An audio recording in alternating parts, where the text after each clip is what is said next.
How's it going, everybody? PigBay here, PB for short, and today we're going to take a look at the Admiral Schröder. Action stations. Now, I probably mispronounced that, but I apologize in advance. One of the things about this ship, I played a lot of this boat. I think it's like the second most that I played on my press account.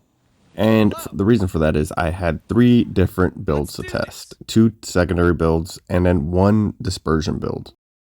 Now, the dispersion build, it works, but it wasn't my favorite. Honestly, I was always kind of leaning more towards the secondaries. Camo that you see right now is probably like a special camo that's going to come out with it. The historical adds dispersion, so if you do want to go that route, I recommend using the historical. Now, for the guns, the main caliber of this ship, it is 305s. You get 8 guns total. All right, they're set up 4 turrets, 2 guns apiece. I recommend using AP because the HE is kind of abysmal. It's just doo-doo. So I would stick to the AP. You find yourself getting a lot of full pens sometimes on DDs at range. And it does do quite nice damage. So you do about like 1k a pop. One of the other things to talk about is that rear turret all the way in the back. That is a 360 turret. So it is quite easy to keep 6 guns on target. All right, the first 2 and then that rear turret, because it's 360. Moving on to the manual secondaries, they are 150s and they do very, very good damage. You have 3 of them, but you can only utilize 2 at a time. Now, the fire chance is only 3 seconds, but honestly, it feels like it's better than that because of the auto secondaries as well. Once you have, say you're firing HE from the manual secondaries and you have your autos going, that chance honestly feels like it's way better than that. I mean, and it is because you have 5% from the manual secondaries and then a 2% from the autos. But at extreme close range like I am to the Suzumo, I would swap the manual secondaries over to the AP and then start aiming at the weak spots of the battleships. Now, as you guys see, this thing does not come equipped with torpedoes.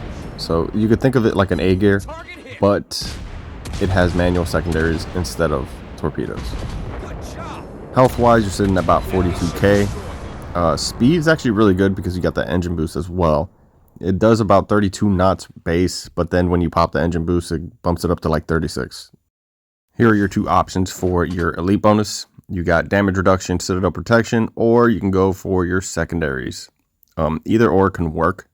I tested both out, and I'm going to stick to the damage reduction just for a little more survivability. Now, I know I said I only tested 3 builds, but I just remembered one that I tested, and that was reload. I did test main battery reload because you have a 15-second reload. It didn't turn out the way I wanted it to, though. I already talked about dispersion. You can do it. It's not my preferred. The other 2 builds are secondary builds. Now, I tested the one that reduces the reload by 15% and also the range that also increases your AA range. The build I'm currently running in this game is the range to my secondaries. Also, with the captain, I am running sheer. I went for a little more survivability. I did test out Hipper. I did give it a go. It does work, but personally, I found I had better games with sheer. And part of the reason for that could be that I just get focused way too hard whenever I test ships. So I opt out for a little more survivability for this one especially.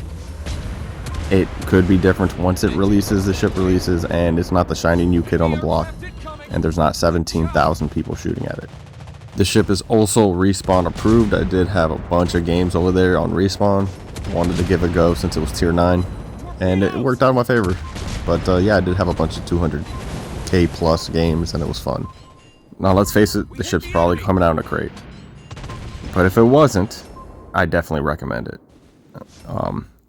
It's a lot of fun to play. I definitely want to revisit this once it's not new and there's not, you know, all the focus fire and, you know, people shooting at me on my own team and doing all that nonsense. So once that happens, I will, once the hype dies down, I will play this again because it was a lot of fun. You could compare this to the A gear, but the A gear has torpedoes where this does not. But the A gear also doesn't have manual secondaries where this does. The concealment is sitting at about like 9.2. So that's why I opted out to build for a little bit of concealment as well. The AA isn't bad. I do get 27 plane kills in this game against an Essex. Again, it's not, you know, the tankiest planes, but, you know, it's an Essex still. For tier, it's not bad. It's no Friesland or Worcester, but for a German cruiser, it's pretty nice.